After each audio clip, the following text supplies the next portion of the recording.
Welcome to Beneath the Force, the Vishal Gondal show. In my entrepreneurial journey of over 20 years, I've had the pleasure of knowing, interacting and being friends with some of the most amazing super achievers. Each one of them have achieved success in their field by harnessing their knowledge, passion and wealth and have become the force of good. It takes years for one to become an overnight success. I'm trying to decode what they did so differently in these years to be where they are today. My guest today is a young and smart 24-year-old fitness freak, foodie, fashion icon, and YouTube celebrity Ranveer Allahabadia. He has millions of views on his fitness channel Beerbiceps, but none of this has come to him easily, nor the beer, nor the biceps. Welcome to the show, Ranveer. Great to be here, sir. So tell me about this name Beerbiceps. How did you come about this? So I've always believed that your life should be about a balance between fitness and fun. Like a lot of fitness influencers all over the world, before I was around and even now, they promote the idea of fitness being the center of your life, where you measure your meals and you go to the gym every day and all that. I don't believe that your life should be like that. I feel like fitness is a very crucial part of everyone's lives and everyone should have it as an element in their lives, but it shouldn't be the center of your life. And I feel like having fun is as important as fitness, because so it doesn't mean that you keep chugging beer and exercising at the same time. No, but I do feel that when you're dying, you look back and remember all the beer you've drank more than like all the weights you've lifted. Like, I don't know, I feel like something like fun should be given a bigger priority than even fitness, with fitness being there. And you started this channel when you were like 22, 23? Yeah, 22. 22. Yeah. What did your parents think that, our son has started a channel called Beerbiceps? I mean, the legal age of drinking in India is 21. Right? Yes. So my family is, fortunately for me, they're very liberal. My dad's as eccentric as I am, so he was cool with it. My mom is like a little bit, she's not so adventurous. So she didn't understand what I was doing till the Amir Khan video came out and then my name came in the papers. And then she's like, oh, okay, my son's doing something cool. But till that point, she was always a little bit hesitant. But overall, everything's okay now. Now that they see money coming. So we are going to talk about the Amir Khan video. But before the Amir Khan video, so here is a 22-year-old. You completed your studies, I presume. Yeah, I did my engineering. You did your engineering. And most students or most people after that are either trying to find an internship in Infosys or, trying to find a job or stuff like that. And one fine day you tell your parents, you know what, I'm starting a YouTube channel, which I'm sure a lot of parents even now don't understand, and called Beerbiceps. Yeah, exactly. I mean, what was that day like? Can you describe that day? So it's actually a very long story. Should I just go for it? Yes, absolutely. Okay, so it started in my 7th or 8th grade when my dad gave me like a digicam and I used to go around my area just recording random things, and I taught myself how to edit movies. And I had this dream of getting into films as like some kind of a film director. In your 7th grade? 7th or 8th grade. But I never thought that movie editing will help me anywhere in life. I just learned it for fun because it was a very fun process. It was like making a drawing but on a computer. Like the ability to tell a story, it was just something very intriguing for me. But over time, the regular Indian thing that about, go and do your engineering first, then do what you want, that came into my life. And I was very good at physics. So I thought, okay, why not do something like engineering?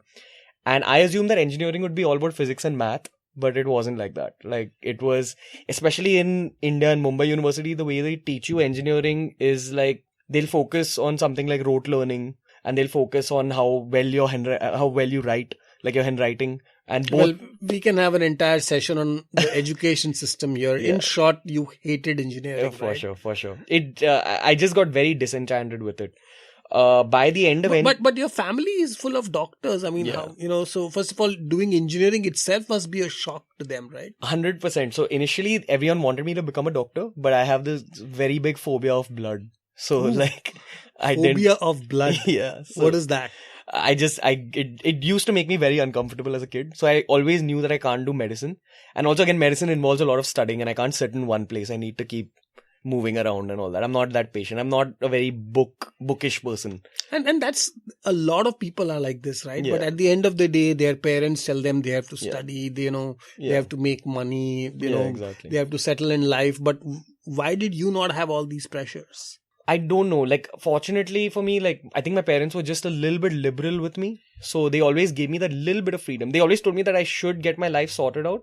But at the same time, they were like, okay, if you want to do something unconventional, try it at least. Like the other day I was talking with Samara, and in the case of Samara, Yeah. she just like, she used the excuse of studying and went to Australia and went to all these countries, and for her escapism was about studying Yeah. and going out of India. Why did you not go out of India? You could have gone anywhere. After engineering? Yeah. I've always wanted to stay back in India and make like, I know it sounds very heroist or whatever you want to call it, but Mera Bharat Mahan. Yeah. Or make in India now, right? yes, so there was definitely that emotion, like, through engineering college. Like, in engineering college, I was surrounded by people who just wanted to leave the country for their own personal benefit. They were like, "No, my life there will be easier and I'll be able to make more money." I never had that. Like, I always wanted to stay back and do something cool. So you tell your doctor parents who are not that tech savvy Yeah. that you're going to start a YouTube channel. Yeah. So Tell me about that day. Okay, so it didn't start off with becoming a YouTuber. Initially, in my final year of engineering, I figured that I needed to chase a passion of mine to be happy in life. And I was very into food and cooking at that point. At 21, do you really think about passion of I mine did. to be happy in life? I mean, that time people are just having girlfriends and, they are like roaming around. I mean, So I was a very good student till the 12th grade, and then I stopped studying in engineering college. And people always assumed that, okay, he stopped studying, he's not going to do well in life. And I figured that the easiest way to do well in life is to follow your passion. And fortunately... Well, I never completed my studies too, so I agree on that point completely. Yeah. So I followed, that time my passion was food and something related to blogging. So I wanted to become a chef in my final year of engineering. And I went and I figured out everything. In your final year of engineering, you Yeah. wanted to be a chef. Yeah. So you were wanting to use some different set of Yeah. equations, literally. So I used to see Jamie Oliver, who's Of this course, you know Jamie Oliver, yeah. chef from the UK, and I used to really love his YouTube channel. And I had this dream that, okay, one day I'll have my own TV show, my own YouTube channel. So in retrospect, I think that was the dream, to come on TV and to teach people things. But in my head, I thought I have to become a chef first. And when I told my dad this... So one second, when you first wanted to be a director... First a director, which my parents told me the obvious thing that no, you need to have contacts in Bollywood to become a director. So over time, that dream kind of faded away, and I lost my love for movie creation. Mm-hmm. And then I discovered my love for food through engineering. And through also eating a lot of that food. Yeah, definitely. So in engineering college, I took up weight training. And if you are into heavy weight training, you need to back that up with a lot of eating. Then I discovered my love for food, for eating, for cooking. And that's what led me to trying to become a chef. But then again, my parents kind of shot that down. They were like, no, you need to do something so entrepreneurial. How do you try to become a chef? What do you do? What most people do is they first do their basic degree in India, like the hotel management thing. And then if you want to become a top class chef, you need to go and study in France or one of those places which I can't pronounce. Exactly. And... It's I call it LCB, but I think it's called Le Cordon Bleu. Yeah. Something like that. So I went to a career counselor. I figured out the whole process of becoming a chef, which is that you first need to do your hotel management in India. But you can skip that. Even if you've done engineering, you can go directly to the next step, which is going and studying abroad in Le Cordon Bleu, which is this French cooking school. And I was super determined about it. I thought I'll go there, study, come back here, maybe open my own restaurant, which is still a dream, by the way. But oh, wow. Yeah. So you're going to soon see a Beerbiceps restaurant. Definitely. Maybe some kind of a McDonald's for health food kind of thing. Something like that. I don't know. Okay. At some point, for sure. But at that point, like when my final year of engineering, everyone around me was sitting for their college placements and all that. And I'd fallen so out of love with engineering that I promised myself that I'm not even going to sit for one of the placements. Because I knew that I can't do a job that I don't like. I can't have a boss. At the cost of sounding a little bit douchey, I didn't want to be surrounded by people who are okay with being in that rat race of engineering than MBA. But there are so many young people who are exactly like you, right? I mean, they may have other passions, photography, fashion. They have real lives and they have eventually money to be made. A lot of them take loans and all kinds of things. And they end up doing engineering or medicine or MBA. Yeah. One of these things. Yeah. And it's not very easy for people to give up a career or... Yeah. So how easy was that for you? I feel like if you're really into any passion in the world, we live in a time where you can monetize any passion. So the money has never been an issue for me. Even when Beerbiceps was small, I went into this fitness YouTube channel thing, and even though I wasn't making money initially, I started training people. So it made up for the money. As long as you're very into a subject. So it is not like your parents said that, don't worry, bacha, we'll pay you money and you do what you want. Okay, so after engineering college, when I figured that I needed to do something entrepreneurial. So my dad told me that don't become a chef, do something entrepreneurial. I went and worked at my uncle's factory, my mom's brother's factory. And your dad, by the way, is a doctor. Yeah. He was very against the idea of working at a factory also. He's like, do your own thing, because factories in today's engineering world are kind of an outdated business. Like everything is mechanized. Yeah. So that process taught me a lot. Like just being in a real world business made me figure that any business in the world boils down to just common sense. Like it kind of gave me the guts to take up whatever I wanted. And I met people who told me at that point that if you are starting your own business, don't take even 1 rupee from anyone else, especially your parents, because in business you want to create everything. Is that your Punjabi genes coming in, like the business and the risk-taking ability? Risk-taking, definitely. Business, my mom's Guju, so that kind of... Well, so you are the, as we say, the business acumen of a Guju and the strength of a Punjabi. Probably. So I think that's really what is probably is the secret behind Beerbiceps. Yeah. Definitely, Beerbiceps, it involved a lot of risk-taking. But I'm glad I did it. And I'm also glad that I didn't take any money from my parents, because that it makes you value money a lot more. All throughout my engineering college, I used to order food, kebabs from this place called GOQii House at home. And each order of mine used to be like 1,500 rupees. Wow. Every week. And that time my mom was like, beta kha, because it's that whole Punjabi mother thing.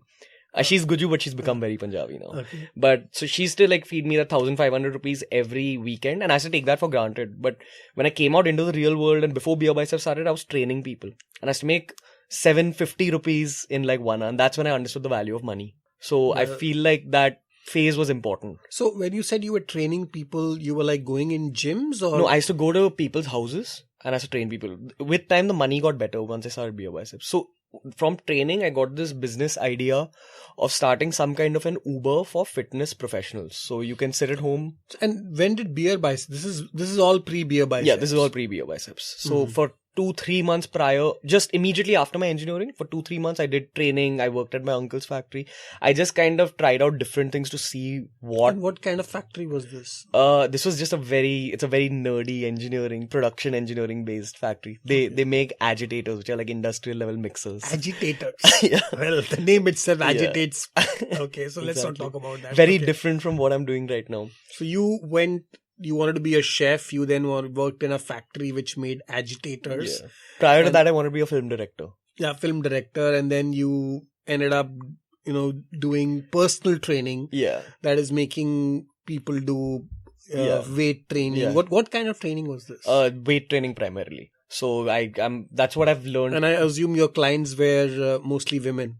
No, not really. It was young guys actually. Okay. So initially, that's how I kind of made money, and I got this idea of starting this Uber for trainers, and I worked on it with my own coach, who's taught me everything I know about fitness. So tell me something. Once again, a lot of people lack the confidence to do these things, right? So, going and saying that I'm going to start training people again at the age of 21, 22, 23. Where did you Being get from the a family of confidence? doctors. Yeah, where do you get the confidence? I think, a part of being Punjabi is being very shameless. So when I started training people, there were people who were like, "Arey Ranveer trainer ban gaya," and all that after doing engineering. But तुम्हारे घर में क्या हो गया? तुम्हारा सत्यानाश हो गया type of a thing. So that happened, but I just feel like you just need to go out there if you want to be happy. So you were always extrovert? Yeah, always. So Never. It was not like you were shy. No. Okay. So you were always loud and shameless. Just going for it, taking risks. Because there are a lot of people who are introverts, right? And that's part of the problem, because approaching a person and saying, I'm going to train you. Yeah, exactly. How does that happen, right? Because I feel like, again, what I do today, like YouTube videos, you need to be an extrovert to make YouTube videos. That's what I feel, because it's constantly putting your face out there, your thoughts out there. So you need to be confident in your own ability. So when you were doing your personal training, at how many clients were you handling? I just had 2 clients at that point, because I had no name that time. I was just this kid out of engineering college. and I was certified from my coach's academy, but I had nothing to like back it up. So I didn't get too many clients, but that process did teach me a lot. That was a very important phase of my life. That was probably my worst struggling phase immediately after engineering college. Plus, in engineering college, the thing is, a lot of people have these set paths in their head. And then you're someone who doesn't know what he's doing at all. You're just trying different things to figure out your own path. The only thing I knew was that in that phase, I had to cancel out my options in terms of careers. So, okay, I tried this didn't work, this didn't work next. Eventually, when I was launching my startup, we went to a potential investor who told us that for your particular idea to work, one of y'all needs to be famous. Like, one of y'all needs to have some kind of a name in fitness. Who's this investor? I don't know if I can take his name. Okay, but that's fair. Yeah. We'll talk about his name offline, but that was kind of like, you need to be famous to start a business. That's never been an idea, at least I've heard of. He said that if you want to market this business well, you'll need some kind of a marketing tool. You can't, because there's too many other people trying to do the same thing. So you need to kind of break out. Or was this his just way of telling you no? Possibly, definitely. Yeah, this is like, when you don't want to fund somebody's coming, you know what? The reason I'm not funding you is because there's nobody famous. Yeah, exactly. You can't become famous. It takes years to be famous, right? So like saying like something like, they could have said that get a famous trainer onto your platform or something, but they wanted you to be famous. Yeah. So in I don't know if it's in Punjabi or Hindi, but there's this saying about velvet lapet ke joota marna. So shawl lapet ke actually, velvet, shawl, So I think that's pretty much what he did. But if I ever meet him again, I'll thank him and give him a hug, because that led me to starting YouTube by mistake. So then you said that, oh God, abhi to mujhe famous banna padega. That's how the idea of YouTube came. It was literally that. And initially, the plan was to just grow YouTube to about 2,000 subscribers. No, but before that, were you like into YouTube yourself? I used to watch a lot of fitness content from foreign YouTubers, like from YouTubers from Europe and USA.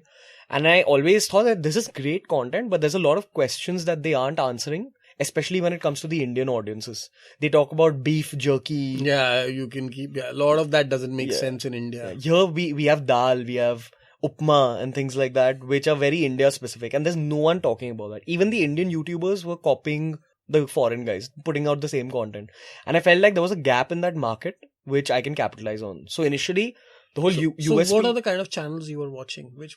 So there's this guy called Elliot Hulse who did a lot of fitness content. He was one of the original fitness guys on YouTube. He finished doing fitness content and now he just does philosophy. Ooh, so, wow. Yeah, he's someone, and he does primarily I should check his channel out. Yeah, so he's brought fitness ideas into philosophy and things like that. He's someone who inspired me. But there's a lot of other people whose business models inspire me more than anything. There's this lady called Bloggy Lattes who makes just home workouts and everyday recipes and things like that. That's something I want to make it a fusion of Bloggy Lattes, which is a female centric channel, and Elliot Hulse, which is a only male centric channel. And you were thinking about all this when you were 22. Yeah, definitely. At that point, I knew what it takes to be a good YouTuber.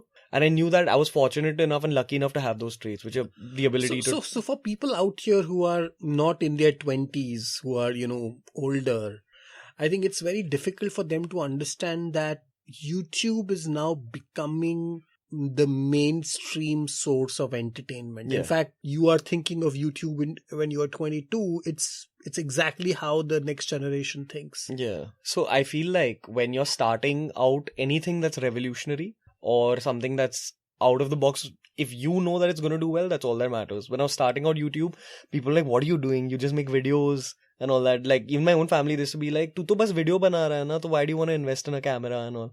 So people take it that lightly, but the truth of the matter is that it is the future of entertainment. No one's going to be watching TV in like 5 years. You wanted to do this startup. The guy told you have to be famous. Yeah. And you said, you know what? The easiest way to be famous is to put videos on YouTube. Yeah. Who gave you the idea of going on to YouTube? So he just told me become famous. And through engineering college, I hated engineering so much that I educated myself about fitness. Fitness became like an escape for me. I didn't think that I would use it at some point in my life. At the same time, I was watching fitness YouTube channels. And I always thought that, I can totally do this. Like, why not? And at that point in my life where he said that become famous, the answer was kind of obvious in my head. I was like, I've always wanted to do YouTube and this is also a way to become famous, so why not? So initially it started off as an experiment. I put out 3 videos which got a beautiful reception. Like, people liked the kind of content I was putting And out. how did you promote this video? How did you get? Okay, so initially on the first day, fortunately for me, I used to host a lot of parties in engineering college.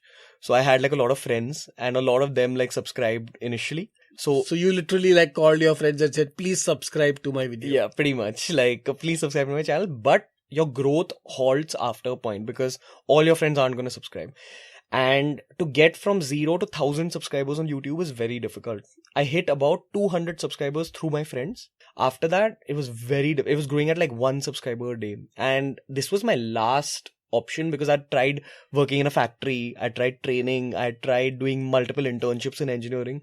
And I figured that if I want to do something I kind of like, this is the final option for me. And I knew that I had to give it my all. So what I did is I figured it's not growing. And I needed to do offline publicity. So I went to Bandra and I went and stood outside gyms in Bandra and I just told people subscribe to my channel.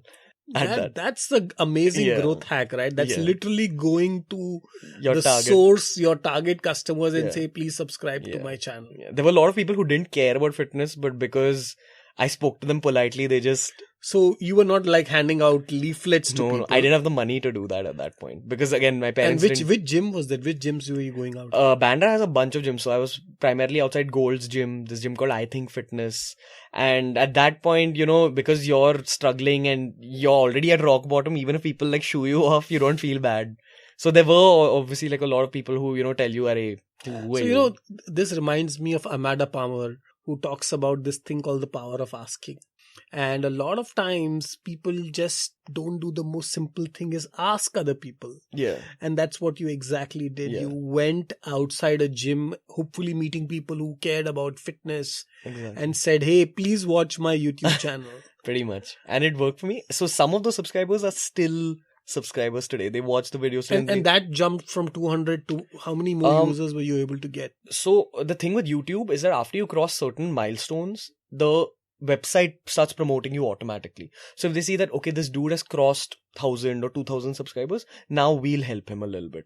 So I had to only do that up to 2,000 subscribers. And at 2,000, I figured that, okay, now it's not worth my time because I was getting 50 subscribers by itself every day. So there's no point going out and getting 10 more. But fortunately for me, I also started training Tanmay Bhatt from AIB at that point. And he was kind of overweight at that point. And I helped him with his weight loss. And he put my name out there. So we'll talk about Tanmay and other people later, but let's still go back to, you told your parents you're starting YouTube channel, Beerbiceps. It kind of sure must be one of the worst days of their lives, depending on who you ask.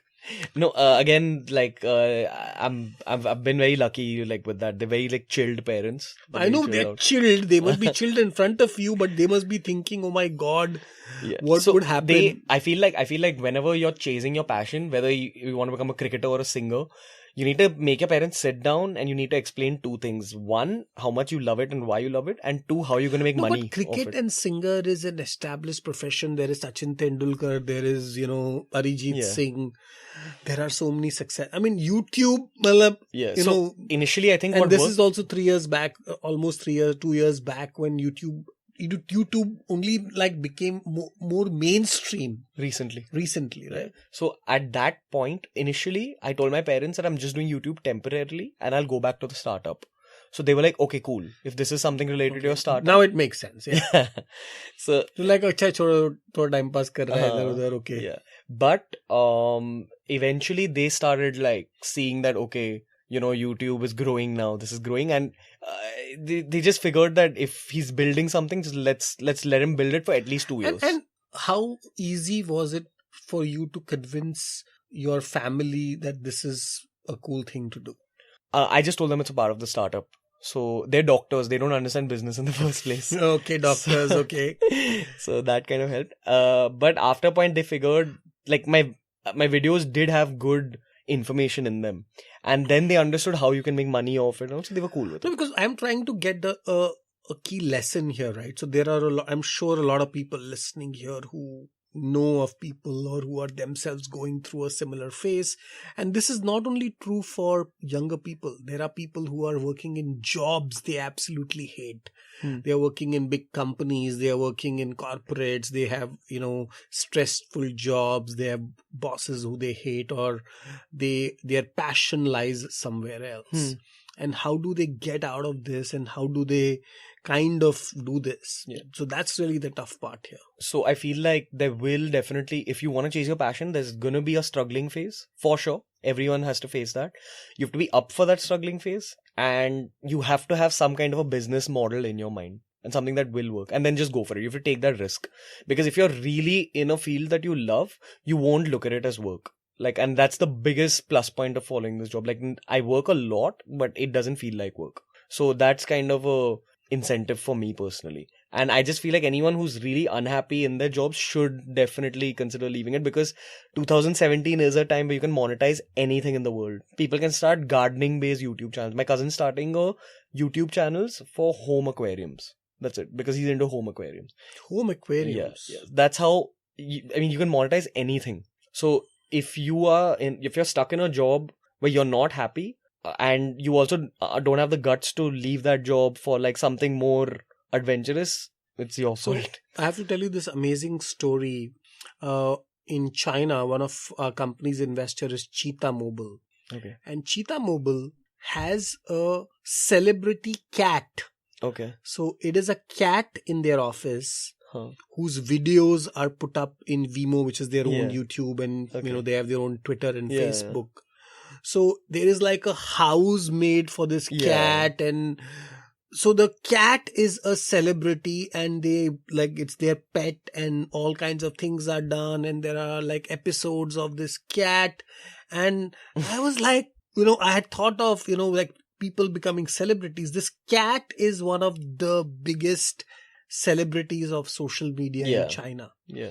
And that is one of the biggest marketing for this company. Exactly. So their mascot is a cat which is inside it. And so when you say anything is possible, believe me, anything is possible. You can actually.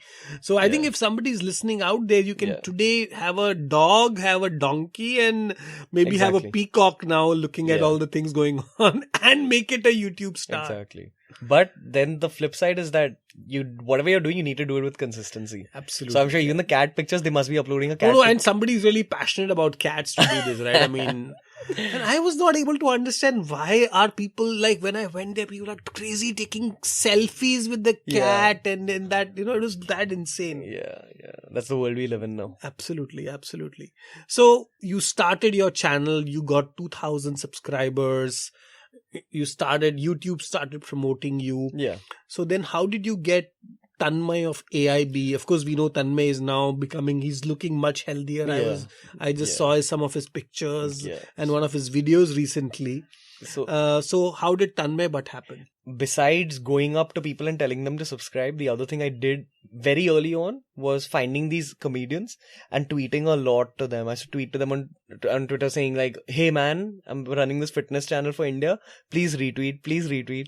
And I think he discovered me like that. Then he went and saw some of my content and he liked it. And then he asked me about if I train people. And I was like, yeah, sure. I'll train Tanmay Bhatt. Why not? And at that point, he was very unhealthy. He was in the middle of his weight loss journey, but he was still pretty overweight at that point. So I started training him through my phone initially, remote coaching. And then I actually started going up to his house and just interacting with him kind of made me figure out how you can monetize YouTube content and all that. So even till that point, the plan was to go back to that Uber for trainers. But then he told me that just by being famous, being a social media celebrity, you can definitely monetize this whole thing you're building. And that made me kind of just shove off the Uber for trainers idea. So Tanmay Bhatt can take credit for actually making or 100%. Getting you where you are. Yeah, for sure. Especially in that phase of 2,000 to 10,000, it's very difficult to grow. That's the second most difficult phase. The most difficult is that initial phase, but it's also very difficult to grow from 2,000 to 10,000 subscribers. So while Tanmay can take the credit of making you a YouTube celebrity, who can take the credit of helping Tanmay Bhatt? There are so many people who keep saying that they are training Tanmay and he's on some ketogenic diet. What is the real story? What happened is that he trained with multiple people initially, but he started training with me so what he did, he lost weight, then he put on weight again. And then in his final weight loss, the weight loss that now, he started training with me. That's why I take all the credit for Tanmay. And I know that you kind of talk a lot about, and Tanmay was at one point of time posting only videos On and posts keto? about keto and Yeah. ketogenic diet. So ketogenic is hardcore. It's tough. I've tried ketogenic. I've been on ketones myself. And why would you recommend people to go on such an extreme diet? Okay, so firstly, like, I'm not a keto ambassador at all. I love my carbohydrates, my ghee chawal, rotis, parathas, all that. But one of my videos on keto did really well on YouTube. It went very high on search engine optimization, like on the YouTube search engine. So that's why people associate keto with me, but Beerbiceps doesn't promote keto. But in saying that, keto is very effective for someone who's into a bodybuilding style of training. If you're doing your weight training anyway, and if you're overall healthy, if you don't have a problem like hypertension or something, and at the same time you want to burn off fat, keto is really effective. But I now know so many people who are just getting on to ketogenic diet because they say, oh, I'll lose 20 kgs and 10 kgs and 15. They're just using it as a way to kind of shed weight fast. Yeah. But is that really healthy? It's healthy if you take it up in the short term, because there's a lot of short term keto research, but there's no research of keto done in the long term. But so it's kind of like a very new concept in the world of fitness, so we don't know about it enough yet. But it does definitely help in fat loss, and it doesn't mess around with your health too much. So it is safe to take up for some time if you want like a quick burst of fat loss. In saying that, it's very difficult to follow, not sustainable. I'm not a fan of following keto in the long term at all. But so what did Tanmay finally do? Was it keto? Was it exercise? He initially did. So throughout the time I was with him, he took up a lot of weight training. And the thing is, when you're training someone who's overweight, you can't just put them on strict diets initially. You have to feed them a little bit at a time. So initially I told him just to quit sweets. So he used to eat whatever he wanted, butter chicken, all that, but he quit sugar. Then you kind of clean up the carbohydrates a little bit. Instead of naans, you replace that with whole wheat rotis. And complex carbs, so it's like that step-by-step process. And at that point, while I was training him, I also did that ketogenic video. And for any video that I put out, I always do that diet myself first, and then put out content on YouTube. I tested out on myself, and he saw that I went from being this bulky dude to being really ripped and with like abs and all that. He's like, "What are you doing?"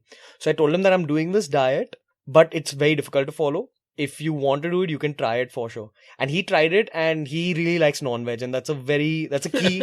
And it's a diet where you said, oh, you can eat chicken, and you can eat fish, and you can eat butter, and you can eat ghee, and it almost looks like a God-sent diet, but it is not easy. Yeah. It's very difficult to follow because there's very limited options. But if you're someone who likes non-veg, it is a blessing. So it makes you lose weight very fast. And he was just concerned with losing weight really rapidly. He wanted to get to his goal fast. So he took it up, and it helped him a lot. And then he just got super into this whole keto thing. Now he's off keto again. I've put him on something called intermittent fasting now. Oh, of course, I know. 12-8. Yeah. Sorry, 16-8. 16-8. Yeah. 16-8 is what is now the in thing. Yeah. So again, that's something I tried on myself. Beautiful if you're into bodybuilding. Definitely helps. So can you just in a short way describe how 16-8 works? Intermittent fasting? Yep. So what happens is that all our lives we've been told that, don't skip your breakfast. It's very unhealthy and all. But there's no scientific proof that skipping breakfast is unhealthy. So what happens is that if you skip a meal, we assume that you lose muscle. But that's not exactly what happens. You lose muscle only after you've been starving for 3 to 4 days. So till that point, you won't lose any muscle mass. When you do something like intermittent fasting, if you're fasting for 16 hours, your hormonal profile changes a little bit. So when your hormonal profile, so your growth hormone will get spiked up, your insulin resistance decreases. So you basically, your body becomes more anabolic. You're able to burn a little more fat than you would burn otherwise. Again, it's not some magical diet where you just fast for 16 hours and it'll burn off all your fat, but it definitely works. So in short, what I do is eat. There's an eating period. So it's typically 1 p.m. to 8 p.m. Yeah. So you stop eating at 10 at night and you start eating the next day at 2 p.m. in the afternoon, and you only eat between 2 p.m. and 10 p.m. The challenge is to, especially if you're someone 2 p.m. or 10 or maybe 1 p.m. and 9. Yeah, so basically, for 8 hours you have an 8-hour feeding window. In your fasting window, you can drink black coffee or green tea, something that is very low on calories. And in your feeding window, you're supposed to get in your protein, your complex carbohydrates. So I'm doing a variation of this, which is on Bulletproof Coffee. So what I do is I wake up, have like a lemon water, cinnamon, apple cider vinegar kind of a thing. At 9, I have Bulletproof Coffee, which is basically this single origin coffee with 2 spoons of butter, unsalted, and 2 spoons of 1 spoon of MCT oil. Yeah. And it's a very nice, like a latte. Yeah. And I drink that, and that keeps me full till 1. Okay. And then I have my lunch, and then I have maybe a little bit of snacks. And then my last meal is at 7:38, and that's it. And then I'm eating anything solid between 1 and 8. Yeah. So, but the only difference is I have Bulletproof Coffee in the morning. What time do you have it? At around 9 o'clock. Okay. So intermittent fasting happens even when you're fasting for 12 hours. So you're already in a state of IF. No, but so technically Bulletproof Coffee is nothing but fats. Yeah. The coffee is just a way to get you caffeine. So apart from coffee, the only other ingredient in that is MCT oil and butter. Yeah. So it's not exactly intermittent fasting. Like it's not a 16-hour fast. It is. It's called the bulletproof diet. So it's a little different, but I think again, I'm from a very strict bodybuilding school of looking at things. So and I'm into hacking. So I always figure out the hacks. So while intermediate is great, I just need something in the morning, and this caffeine and MCT oil gives you a very good energy and high. Yeah. So the variation of that in the bodybuilding world is that you have black coffee whenever you're getting hungry, so that helps you feel satiated. The caffeine, But and if you're feeling really hungry, you have a spoon of something like ghee or cold pressed coconut oil. Exactly. So this is that concoction. This is exactly that concoction. But it tastes really good. Okay. Yeah, I'm sure with like all the fat mixed with the coffee. Yeah, it's like a very, very tasty latte. I'm going to make one for you when you start your coffee back. You just told me you're off coffee. So why are you off coffee now? I've been reading up a lot. Have you heard of the dependence versus damage scale? Mm-hmm. So there's this scale used to rate every single psychoactive substance in the world, including things like LSD and marijuana and even cocaine and heroin. It's a scale for drugs basically, and caffeine is also rated on that scale. So it's basically the damage is on the y-axis and dependence is on the x-axis. Anything that's towards the lower left-hand corner is safer. Anything towards the top right-hand corner isn't all that safe. Water is, of course, the safest. Let's put it that way. It's off the scale. But marijuana and coffee are the same level of dependence, but marijuana causes lesser damage than coffee. Ooh. Yeah. So that got me thinking, because I was making a video on marijuana and fitness, because so subscribers ask for all these very specific content pieces. So I started reading a lot about coffee, and at that point in my life I was having a lot of coffee to cope with all my work. Well, I have a lot of coffee, so I want to learn more about this. Yeah. So the thing is, because of IF, intermittent fasting, I stopped having coffee all that much. It just happened to happen. And I figured that I was sleeping a lot better. Like when I was getting up in the morning, I was feeling way more refreshed. So is it coffee or caffeine, even tea for that matter? Okay, so the thing is, caffeine has a half-life of 6 hours. And 1 cup of coffee has about 100 mg of caffeine. Like a good, nice, strong cup of coffee has 100 mg of caffeine. So if you have it at like 6 in the evening, 50 mg of caffeine is still active at 12 a.m. at night in your bloodstream. And a cup of tea has 25 mg of caffeine. So tea is much less potent. Yeah. So I switched completely to tea. And my personal opinion is that I'm sleeping a lot better. And the thing with drinking a lot of coffee is that it makes you work very efficiently when you're working, but you start getting dependent on it. And I'm of the belief that you shouldn't be dependent on anything. Yeah, absolutely. Yeah. So again, that's a personal thing. That's why I quit coffee. But then I started researching about this. Did you quit coffee, or you are like in a temporary phase? No. I as far as possible, I don't have coffee. Because I get very. And I only have bulletproof coffee, but only 2-3 days a week. But this is an important thing. So.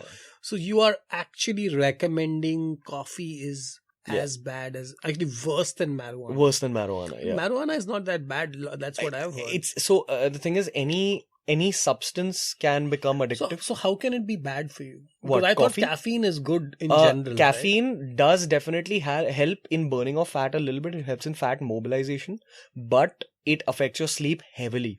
And your sleep plays a major role. It plays an even bigger role in fat burning than something like ingesting some form of caffeine. So that's one side of the game. But for me personally, I felt much more rested when I was off coffee. But isn't it all about being alkaline? And coffee is acidic, so if you just make your body alkaline. That's more for me. Again, that's a secondary factor. Like, it was just about sleeping better. If you're into bodybuilding, you have to give a lot of importance. I'm sorry, I'm trying to defend coffee here. No worries. But it's so is it the alkaline or is it the caffeine? It's more about the caffeine content, because again, or then decaffeinated coffee may be then the solution. But it tastes like shit. Decaffeinated coffee doesn't taste great. Yeah, decaffeinated coffee. Again, tea is great. Like, that's what I feel. It's also something more. I don't know, it's less intense. It's like having a pint of beer instead of having Old Monk Quarter. Like, that's how I look at coffee. The thing is, a lot of people who drink coffee, they won't agree to this until they actually come off coffee for 2-3 weeks, and then they'll actually see a difference in how rested they feel. You feel a lot better. You feel much more capable of dealing with your work. That's how I look at it. And also, the thing with coffee is So I went off coffee for a while, and then I came back on it for some time, and now I'm off it for like 3 months. So did you do a video on this yet? Yeah, detailed video where I've dissed coffee. It's called The Uncomfortable Truth About Coffee. Oh, I have to see this video. Yeah. And I know that you're very opinionated, especially on fitness, and I know one of these opinions got you into the news, and that's with none other than Amir Khan and Dangal. Yeah.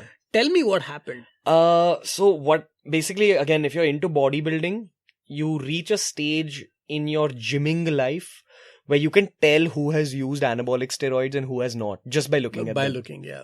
That's one aspect of it. Secondly, so when Amir Khan's Dangal video released, his training video, that video was quite popular. Everybody shared it on Facebook. Super motivational. Yeah. And I'm all for motivation. I love that he's motivating people to get to the gym. But what happens is that when they definitely lied about it, and that's something I still believe. But when you're lying about something at such a large scale, it gives a lot of guys all over the country a false opinion and especially when you are like a role model, when you are Amir Khan, you are not a Tom, Dick and Harry. Yeah, it gives you a very I don't know what the word is, like, it gives you a false image, a body, like a false standard of body image. That's what I'm looking for. So I feel like it's setting the wrong standards, because that kind of body, it's almost like cheating. Yeah. And it's very obvious to people from the bodybuilding world that you've definitely used anabolic steroids. So you're openly lying.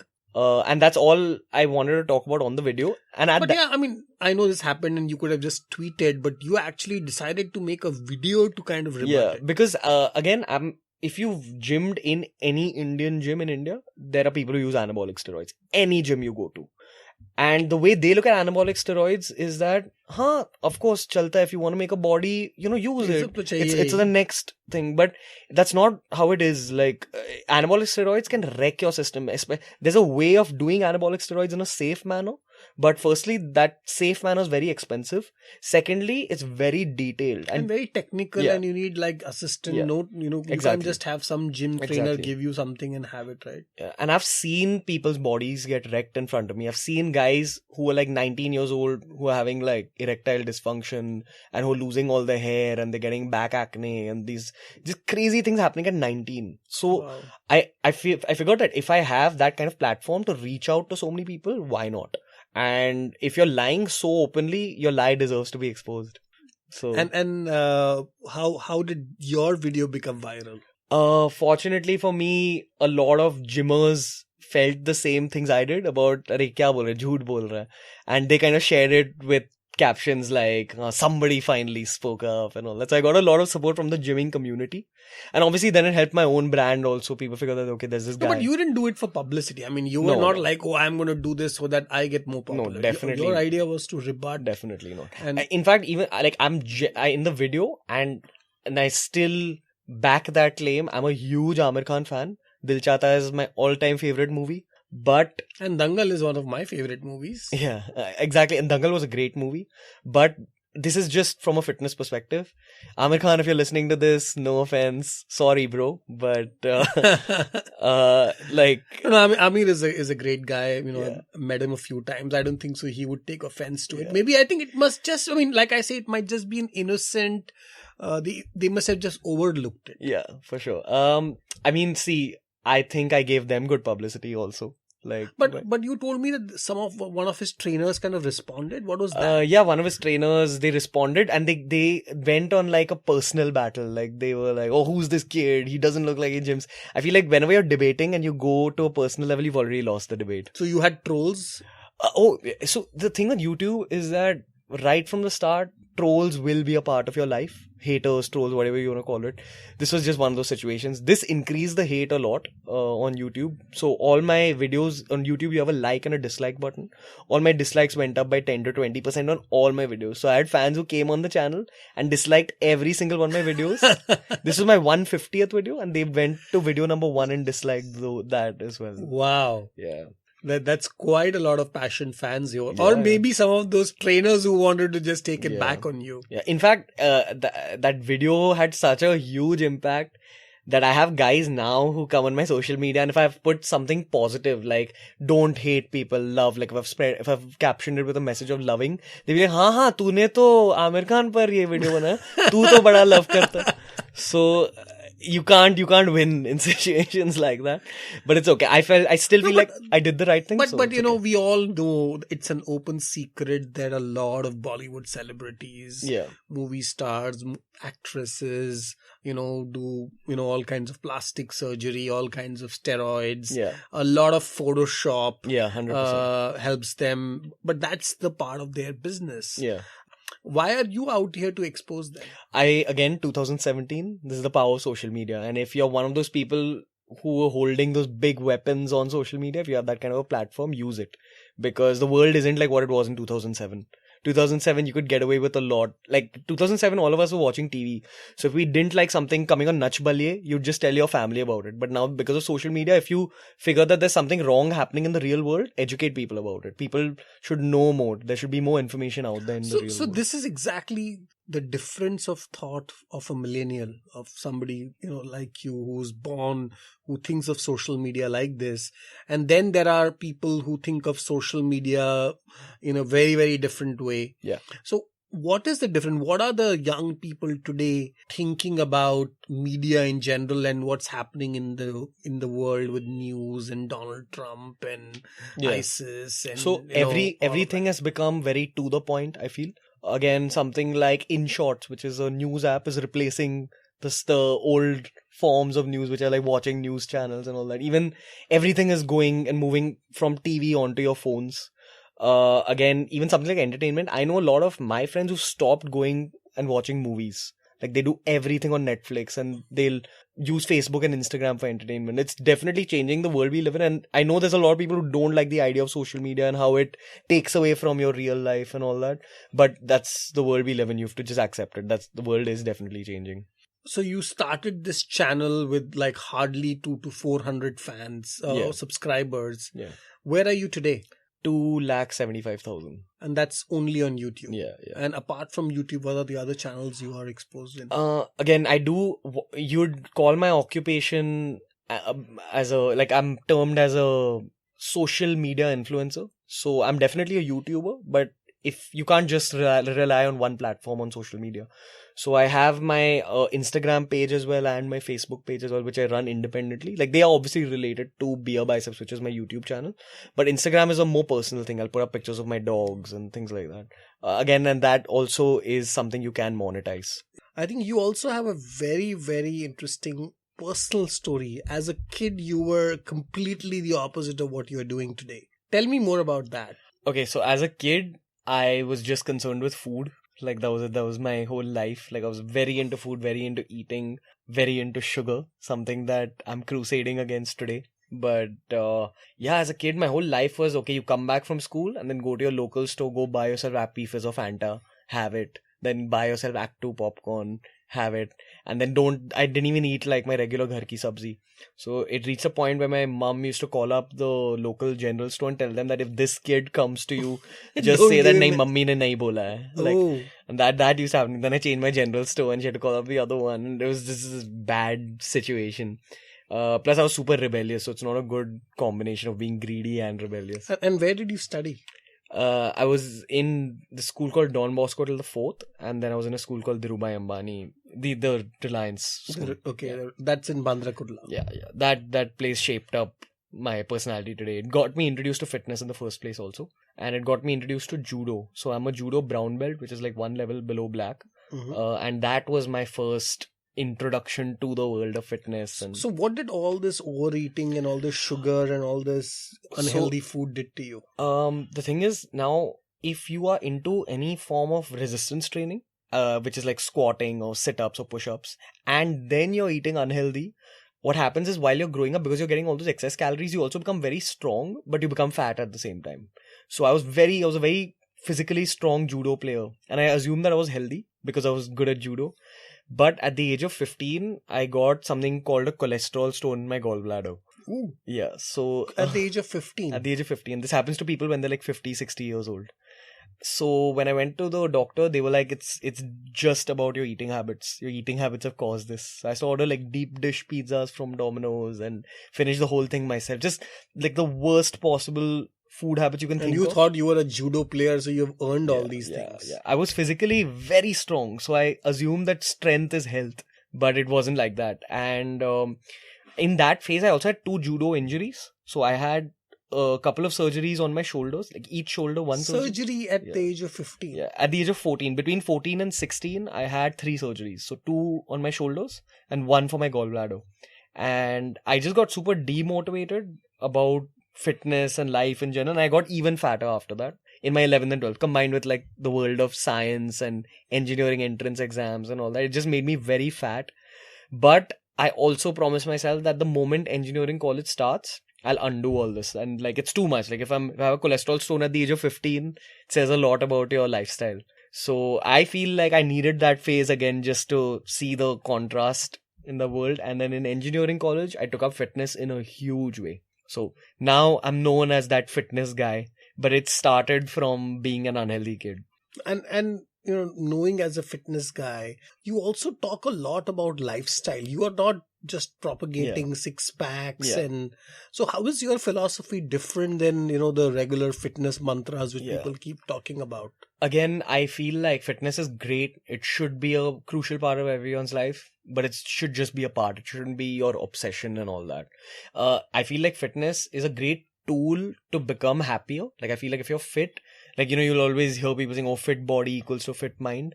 But when you actually get into a fit lifestyle, you'll understand the magnitude of that sentence. Where when you have an activity that you go back to every day, which in my case is weight training, exercise, that activity becomes like a source of meditation almost. That's one way of looking at things. Secondly, obviously, when you are healthier and you don't have, like, I have friends my age who've lived as unhealthy as I did, like when we were in school, and they're still as unhealthy, and they're having like problems like hypertension and all that at 24.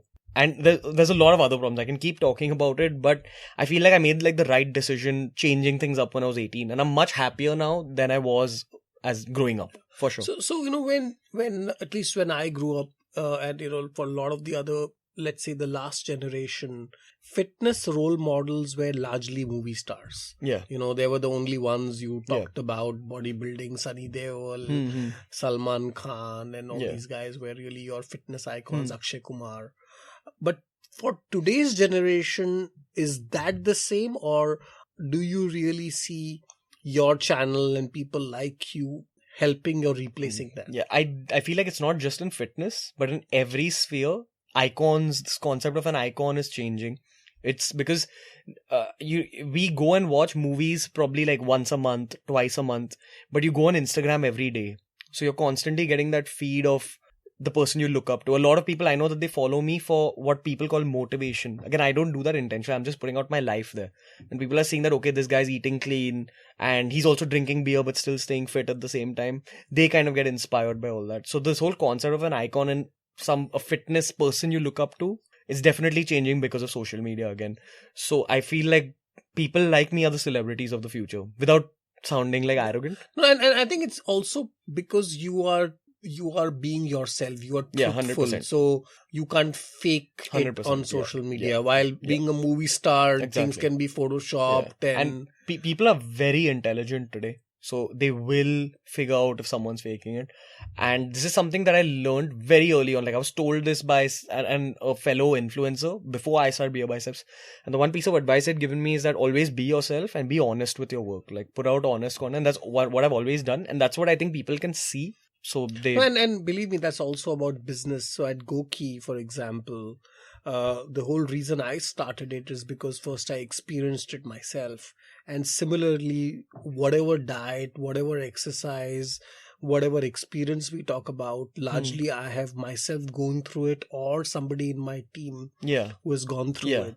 And I think that's really important, because you have to practice what you preach at the end of the day. Yeah. And I think and especially in the world of health and fitness and lifestyle, you can't be telling the whole world to be eating healthy and you are just eating vada pav and samosas the whole day. Yeah, that's one. So again, beer is a part of it, but through the week. No, but that's what the whole point is. Beer is not bad, and I think that's the best thing about your channel. Your brand already says it in the brand name itself. It's about beer is not bad, but it's about the lifestyle. You can indulge, but be responsible, balance it out. And that's exactly what even GOQii is all about. There is, so we don't give people diets or exercises. It's about living a healthy lifestyle. I think that's really what it is. And I think that's what you're also propagating with your channel. Like, a lot of people, they come up and ask me for diet plans, but it's not about a diet plan. It's about diet changes. You just make a few changes in your diet which you can follow for the rest of your life. No diet in the world is going to work if it's difficult to follow. And that's also why I don't promote keto as a long-term solution. Because how can you just eat steaks and chicken breasts and fish fillets your whole life? Like, you have to enjoy your life once in a while. You have to eat real carbohydrates to feel okay. We've grown up eating carbohydrates. It's about tweaking a few things in the diet that I think it's about moderation. I think, and that's why I really love Luke and what he talks about, right? I mean, Luke's whole philosophy is eating in moderation. Everything is good, but the minute you overdo fats and meat, you get into keto or now paleo and vegan, and there are all these different diets. The reality is that there is only one diet which is a healthy diet, which you can design on your own depending on your choices.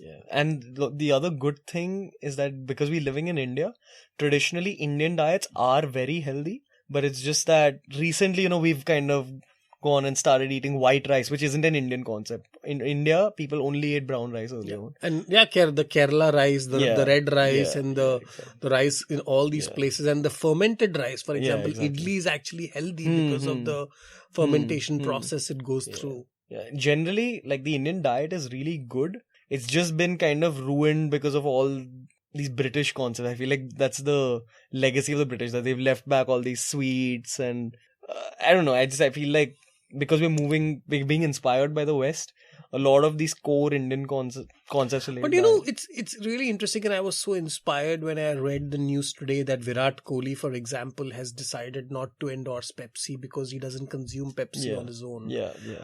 I don't know whether the news is true or false, but even that news is so amazing, because part of the problem is that our icons are finally the ones who are promoting a lot of these unhealthy foods. And when you have Shah Rukh Khan talking about Pepsi and Coke and fruit juice and sugar free, and I mean, we can name all these so-called healthier food which are not healthy. Like cornflakes, for example, are totally not recommended for people to eat. But I think that's the beautiful thing about living in 2017 again, where fitness is becoming mainstream, where someone like Virat Kohli, who's the most mainstream person in India today, is saying no to something like sugar. It just shows how, like... not sugar. I mean, something like Pepsi, which was traditionally, if you were a top cricketer or a top movie star... It's assumed. It is assumed that you're going to sign up with these brands. But I think that's really what it is, right? So are you seeing a different future of India with the kind of people who are now consuming content like yours? 100%, because I feel like people are getting a lot more educated. So just one example, something like non-veg is looked down a lot in India, but people are learning now that non-veg isn't as bad as people think. Like, it's all that, suppose when you're just having a piece of grilled chicken, that's very healthy. But if you put butter chicken sauce on that grilled chicken, that's when it actually starts becoming unhealthy. Because of that butter chicken sauce, people assume that something like chicken is unhealthy. But now, because of people like me, because of all these other YouTube influencers, people are understanding how food works, food science. Science is like penetrating into people's lives now. That's how I look at it. The more education there is, the more fitness aware people are.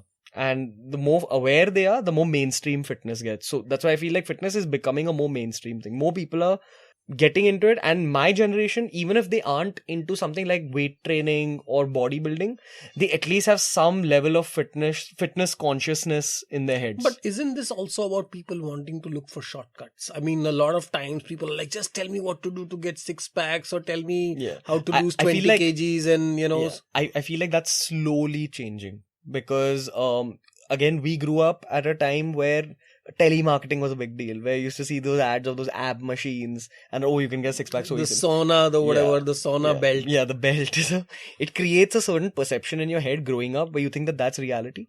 But because of social media and YouTube, now people know what the truth is. So the world is changing. People are getting more educated, and these quick 20 kg weight loss and all doesn't work anymore in the real world. How many of the queries, or how many times you receive fan mail or people talking about how do I do this? It's not so much from the metros, fortunately. That's what I've seen. It's always like the smaller towns people send in these queries. So I feel like information is kind of finding its way into India very slowly. The metros are educated now. It's going to find its way to tier 2, tier 3 cities.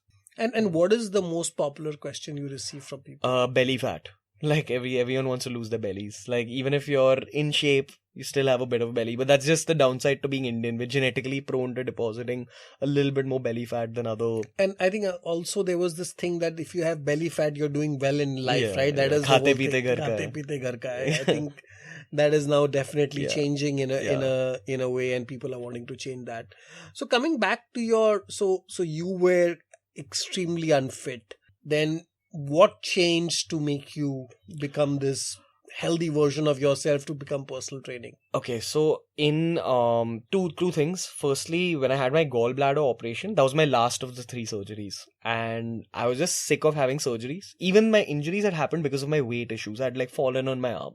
So I was a thin guy, I wouldn't have gotten injured. But I just figured that, okay, my weight is coming in the way of my life, and it was very painful.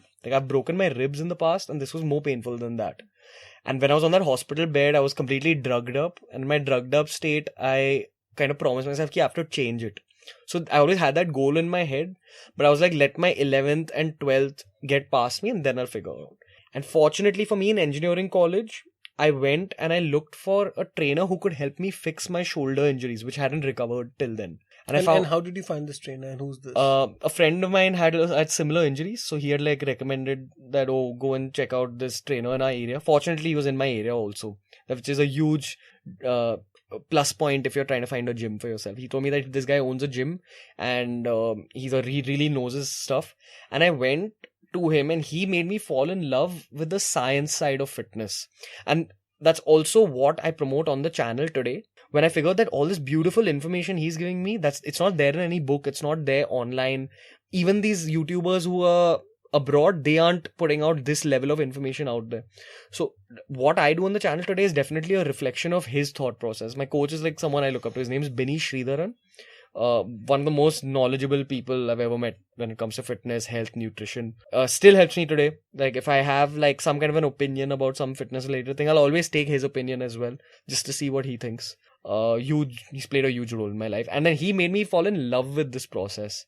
Plus, I was really not enjoying my time in engineering college. So this became a huge source of inspiration, plus it became an escape for me. It was just the gym was my place where I'd go and just work out. And how much time would you spend in the gym? Not more than an hour. That's what people think, that to be fit you have to spend 4 or 5 hours in the gym. But what happens is, after about 1 hour 15 minutes, after weight training, your body starts releasing cortisol, which is bad. which is a bad hormone. It's a catabolic hormone. So it prevents you from putting on muscle. So all these little things I learned with him. And the other thing is with weight training and bodybuilding, when you're doing it for a long time and you do eat in a caloric excess, that you eat more calories than what you need, instead of becoming fat, you become very bulky. So I became like, I put on a lot of muscle very fast. And that kind of gives you what we call street cred in college. Like, you can get street credit. So everyone knew me as, oh, that muscular guy in college. And also, I always like... Dole shole. Yeah. And I've always been attention seeking. So, like, why not? That's also why I'm a YouTuber today. Because it's like, it gives me that kick of all the attention. So how much of your YouTube is, your thing to get attention versus a serious business? Okay, so initially it genuinely after that whole startup phase got done, I figured that the kind of content I'm putting out is making a difference to other people's lives. So for a very long time, it was just that I was just very determined to help people in smaller towns, to give information to people who couldn't have that information before they found my channel. Things like I was very determined about getting my knowledge out there, sharing my knowledge with the world. And after a point, I figured that I really love my job. And I also figured that I am definitely someone who enjoys the attention. So now for something like a live stream where you go live from your phone, that's something I really enjoy, because if my girlfriend or my mom don't want to listen to me, then I'll just go and talk to my subscribers. That's true. That's a fun thing to do. Yeah, for sure. And they're always ready to listen to you. That's amazing. Yeah. So tell me something. Is YouTube really a business? Of course, in your case, we know you make money, but yeah. Can an average Joe make money? Can you make a living out of YouTube? 110% you can, but you need to know that it's a lot of work. Like, it's an insane amount of work, and not too many people will be ready to do it, because not too many people like the process of creating videos. But if you're someone who enjoys creating videos, you need to know that it's a lot of work even despite that, and you just need to go for it. After a point, you need to figure out a way in which you can monetize it. So the way we make money is we monetize it through YouTube views. That's the automatic monetization process. And the other way is that we do brand deals. So suppose a sportswear brand wants to come up to me and say, okay, wear our shoes in your video and recommend these shoes. They'll pay me a certain amount of money. And then I'll tell my subscribers to wear those shoes. And the good thing about YouTube is that people do genuinely trust you, because you do put out genuine content out there. I've always believed in putting out honest content. So you would actually wear those shoes? You will not just... If it's a good brand. Like, if I believe in the brand itself, for every brand that we accept, there must be like 25 brands we say no to. Because it's just that the people are understanding the power of influencer marketing. And I get approached by brands, completely unrelated to fitness, like hand sanitizers, like, what can I talk about it? So you need to know where to draw the line yourself, because once again, subscribers are very intelligent. Indians in general are very intelligent. That's the beautiful thing about being on YouTube. You get like a bird's eye view of how people think and what kind of content people want and what people want to add, the kind of information people want to add to their lives. So you need to be very careful when you're doing brand deals. But brand deals have very good money. Insane. And are you upfront? Do you tell your subscribers that I am sponsored by them? Yeah, for sure. Because again, people understand that. So if someone's endorsing your video, you need to like mention it. We live in 2017. You can't get away with like lying to people or subliminal advertising. Doesn't there work. Is a form of influencer marketing where they don't talk about the product, but you can only afford to do that when you're insanely big, like when you're Virat Kohli level big, or when you're like Shah Rukh Khan level big. That's when you can afford to do it, where you have to just show yourself drinking a bottle of Fanta and the people will be like, oh, he drinks Fanta must be good. But otherwise, if you're anywhere below that, you have to kind of say that, okay. So what drink would you really recommend somebody apart from beer? I'm a huge fan of water, so just water in general. But I don't know, I'm not a big fan of coffee, as we spoke about earlier. I'm a huge tea person. Late, you're not a big fan of coffee. For the last 3-4 months. Yeah, so that's what late, yeah. So the weird thing about YouTube is that, and this is something I've discovered over time, there's two people. There's Ranveer, who I am in real life, and then there's this guy who comes on YouTube and makes videos and talks in front of camera. And Ranveer is slowly becoming that guy. So anything I promote on the channel, I make sure I make it like my real life thing. If you're talking about keto, then I will take up keto for those 3 months that I'm talking So, about. I know right now you have this love-hate relationship with coffee, and I don't want to debate it because I love my coffee. So, apart from coffee, what are the other drinks people should have which you believe is healthy? I believe that, like, again, nothing except water is healthy, but you can't live your life like that because that's boring. You should go for, if you don't want to drink coffee, I'm a huge tea person, which again isn't the best decision because you're again dependent on an external substance, and that's something I feel like you shouldn't have in your system.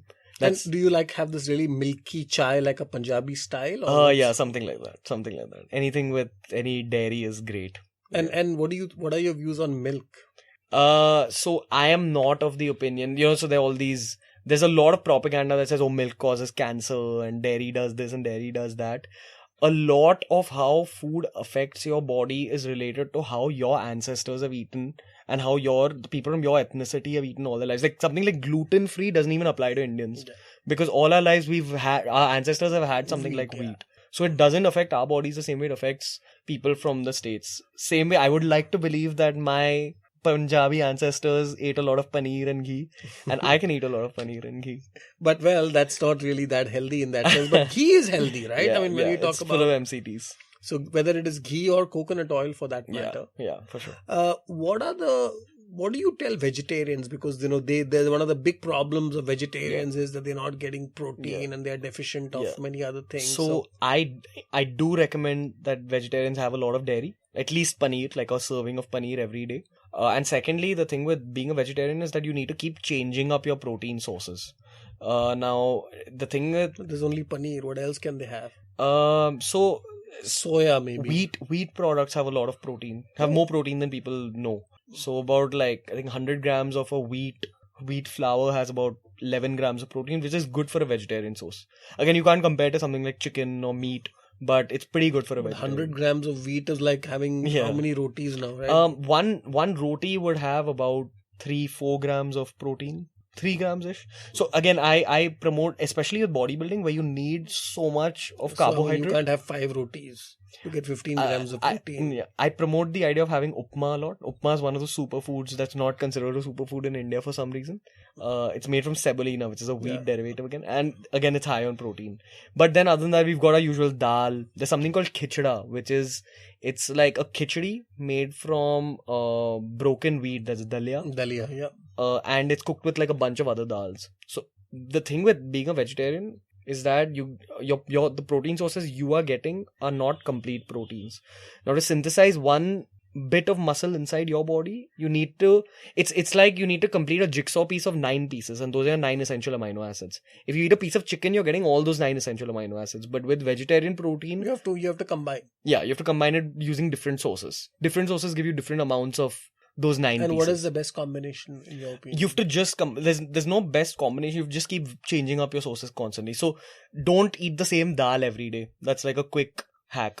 Keep changing it up. But there are whole dals, and then there are the other processed dals in a way, right? So I mean, that's a full, that's a different... we can have another talk only on dal. Yeah. So talking a little bit about food, what is your entire theory around veganism? And we had Kuntal over here who talked about veganism. I heard the podcast. I loved it. I loved how he looked at veganism. Because again, at some point in my life, I believe that I'll also go vegan. I'm not ready for it yet. But even I have like this huge love for animals. And then you will suddenly say don't have dairy and don't... No, I won't. I don't promote the idea of... I won't tell anyone to do anything. Again, it's a personal thing. I really like animals. So I don't want to be the cause of pain in the world. That's my only reason for potentially going vegan at some point in my life. But at this stage in my life where bodybuilding is a priority, I can't follow a vegan lifestyle personally.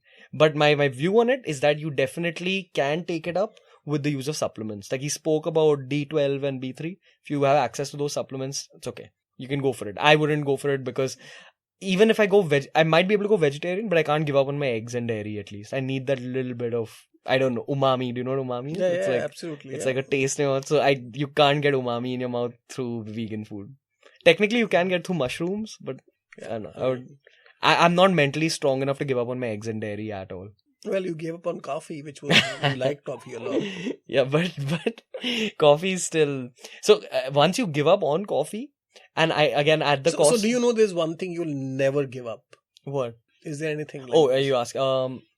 Probably, like, I hate saying it, but it'll be very difficult for me to give up on dairy. I might be able to give up on non-veg, but maybe not dairy. That's my inner Punjabi coming out again. Like, I've eaten too much dahi and ghee and milk in my life to give up on dairy. It's just something that's beyond me. So of course, everybody in India loves dairy. Our Yeah. sweets are made of dairy, Yeah, and of course, dahi. Do you have a view around this whole, there is Amul milk, and now there is all kinds of milk in the market, and people are always confused on which milk to buy. And do you have any recommendations around that?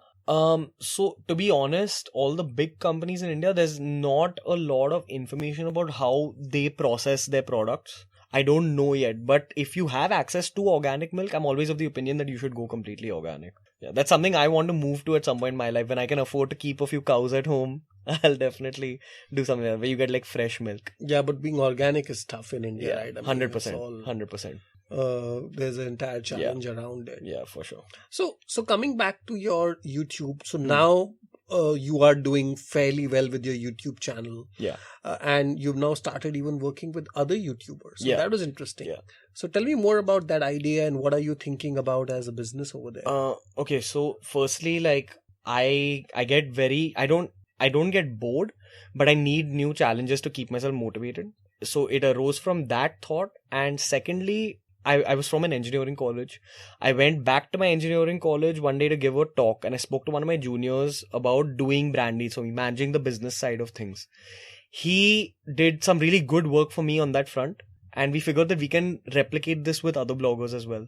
So we're currently in the process of launching some kind of a company which does this work for bloggers, where we're connecting bloggers for brands. Because see, from the viewer's perspective, we're just these people who come on screen, but to make each video, it takes us like 2 days to just being a blogger is a very difficult job. You're working 7 days a week, you're editing all the time, you're working towards your videos all the time, and you don't have the mental space to do all your brand deals, all your business deals. And every single blogger wants help in that space. That's what we're trying to do. Again, I feel like business boils down to filling in gaps in the market, and this is like a huge gap where we're connecting bloggers to something like brands. We're just being what my junior did for me, we're trying to do for other bloggers. And I think you already know the pain points so well, because you went through that whole process. And the other issue is there are companies doing something like this. There are these MCNs, multi-channel networks, but it's reached a point where bloggers don't trust MCNs. And when they see a fellow blogger starting something like this, they're all my friends. So that's a huge factor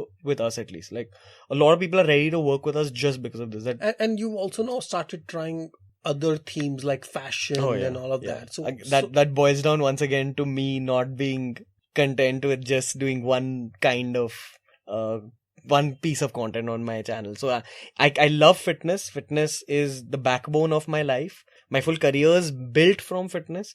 But I've reached a stage in my life where I figured that through YouTube, if you can definitely add value to some people's lives, and you have the ability to teach people something simple, go for it. So I love creating videos. I love teaching people about things. And I feel like if I know something about fashion, why not put out basic fashion content out there? But you're not an expert at it. So how do you I'm do not, that? but that's my USP, because the current fashion experts online, they talk in very complicated language. I talk like an elder brother.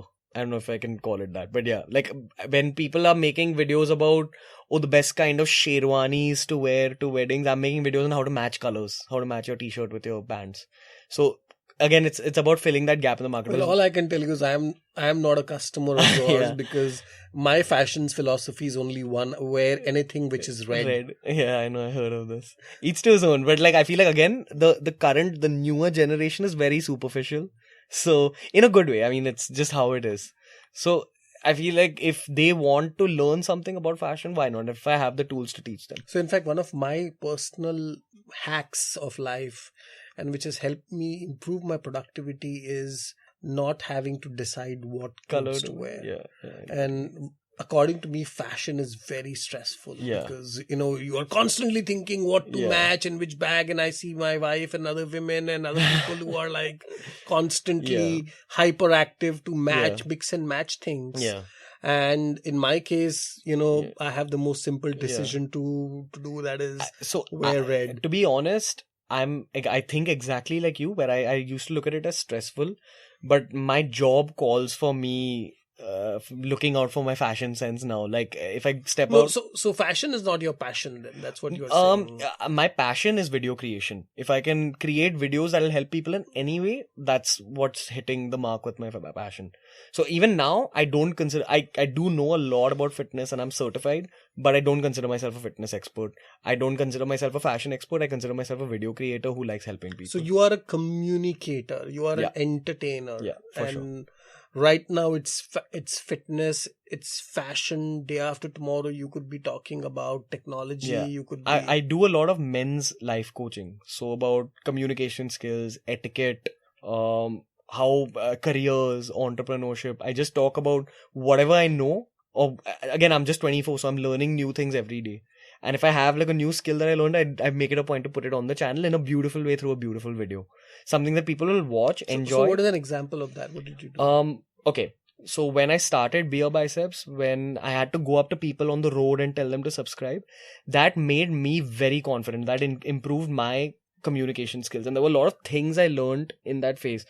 I feel like any skill in the world boils down to a few basic points. And I just tried breaking down those basic points, putting it in the form of a good looking video and putting it out into the real world.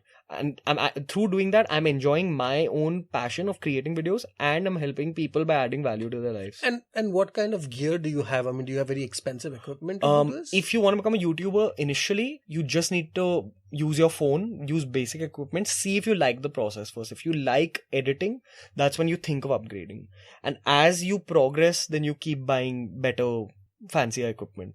It does make a difference. There are some huge YouTubers, like there's this guy called GOQii Vines who runs probably India's biggest comedy channel now. The biggest. It's become bigger than all the others. He's the guy from Bhopal or... he's from Delhi, I think. Okay. Bhuvan Bam. Okay, Bhuvan. Yeah, sorry. Yeah, Bhuvan. Of course. So he's just used his... And he acts himself in all the roles. I've seen his videos. He's just used a selfie camera. Yeah. Because at the end of the day, people care about your content, what value you're adding to their life. So if you're entertaining them through your selfie camera, they're okay with it. But again, this is my kida as a video creator where I want really good looking movie-like content. Because when I was a kid, then I had that digicam and I played around with it. I always dreamt that how one day I'll be using a very fancy camera. And I'm able to live out that dream now. So I am one of those creators who really likes equipment. I like using fancy things to shoot content, all that. So if you had a time machine and you could go back and change something, what would you change? A year back, my answer would have been that I wouldn't have done engineering. But over the last year, I figured how engineering has played a role in developing things in my life. But that's a separate topic. Maybe now I would go back and tell that kid that, focus on your filmmaking or video creation at that point. Keep honing those skills. Because it got lost with time. Somewhere I rediscovered that love through YouTube. But maybe I'll go back and tell that 12-year-old that, stick with your video creation. It'll help you somewhere. So what got you here? There are so many 24-year-olds, there are so many people who could record, and there are so many people who go to gyms and who have six packs. What did you do differently than any of these people that you are here? I feel like I'm very lucky. So I feel like everyone has their own strengths. And I'm very lucky that in this particular job, all my strengths aligned. Like my strength of talking in front of camera, to fitness, to video creation, all that came into the same person and it just happened to be successful. And obviously, I feel like it's when you're setting up any business or anything that you have a very big vision of, there will be a long struggling phase where people will be telling you that, it's not possible, don't do it. Like literally the whole world, your own parents will be telling you that it's probably wrong what you're doing, but just sticking with that process, and after a point you really just take off. And then, in fact, my theory is that when you do something and people say it's a stupid thing, then you are on the right track. Yeah, that's what I believe. Because if you are doing something which makes sense, then it is actually the safe thing to do. Yeah. And today doing the safest thing is actually being the most risky. Yeah. So I think also I feel like when you do something risky or revolutionary, you go into a domain where you don't have any competition because no one before you has done it. Exactly. So there were 1,000 fitness channels, but there wasn't a single fitness and fun channel. And that's what I've gone into. Now it's fitness and fashion. Even, and this is at every stage. It's not just when you're starting. Now when I'm going into fashion, a zillion people told me that, you're not a designer, you don't have any degree in fashion, you should stick to fitness. Fitness got you so far. I took that risk of going into fashion and that risk paid off. So I figured that, okay, now fashion content does way better than something even like fitness content. And again, as I said, you have identified yourself as an entertainer and a communicator. Fashion was your first source of doing that, and now it's fitness was your first source. Now it's fashion, and tomorrow it could be horse riding, it could be gaming, it could be aviation, it could be anything. So I think. And that's really good. I mean, you have that clarity, because a lot of people lack that clarity. But it could also be said that you're not focused. You keep doing different things again and again. So if I'm taking up something, I ensure that I take it up with the intention of growing it to a very big point and only then leaving it. I won't take up anything that I'll just leave midway. If I'm taking up a project, I always ensure that. So is this now still a hobby, or do you think this is becoming a company and something really you want to go spend the next 10 years doing? Yeah, 100%. At least the next 10 years, you will keep seeing me on your phones and your iPads and possibly even your newspapers one day. Like I constantly want to be out there. Like I know that. But in your case, since 10 years is only going to get you to 34, what is your 25-year plan? Where will you be in the next 10, 20, 30 years? Okay, so I'm definitely, I don't know how I'm going to get there, but I have two end goals in life. One is that I want to make so much money that I want to donate 99% of it and then still be rich after that with that 1%. And I have this aim of donating 99% of my money. And the second is creating some kind of a mass change. So I don't know how and I don't know in what way. Whether that's changing people's health habits or fashion habits, I don't know what that mass change will be. So anything that gets me to those 2 points, I'll keep doing. But why donate all that money? Why don't you use that for doing something else? So I'll keep using it to build businesses. Maybe it doesn't have to be 1 billion. It can be 10 billion maybe 100 billion. Yeah. But believe me, I have now spoken to so many people. I've met so many people. You're possibly the first person who has actually given or who has a thought process like this. Yeah, I think you're going to get there. I hope so.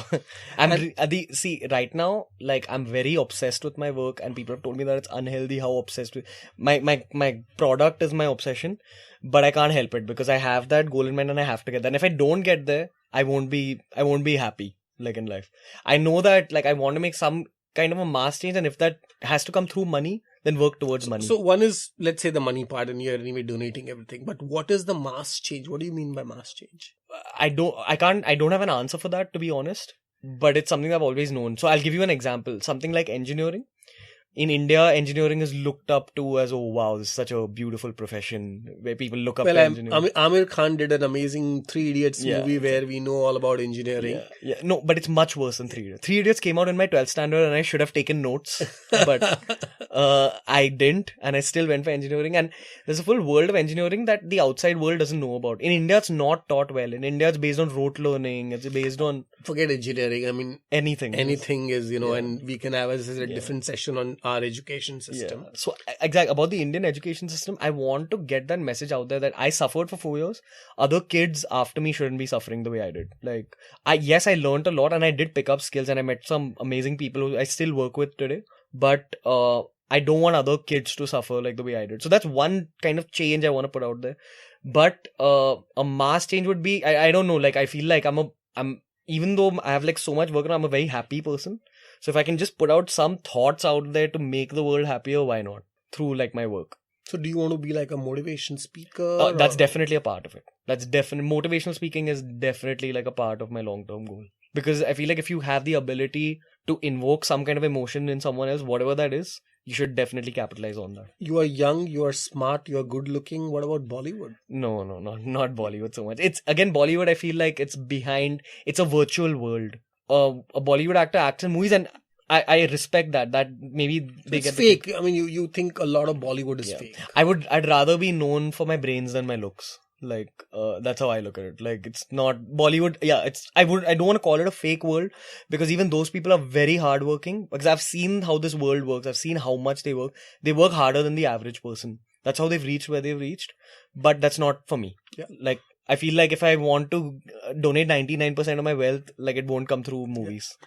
So as you already met Aryan and Veer, my kids, and you know how obsessed they are with YouTube. Yeah. Already Veer who's 9 wants to create his YouTube channel. Yeah. Aryan already has plans of his YouTube channel. Yeah. Similarly, I'm sure there are millions of young people Yeah. who are looking at becoming a YouTuber or becoming a social media content creator. Yeah. What is your top piece of advice for them? On just for YouTube? I mean, Or- YouTube or in general in social media, how can they make money? How can the young people out there think of using social media Yeah. to not only get their audiences but to make money? Okay, so there's 3 keys to it.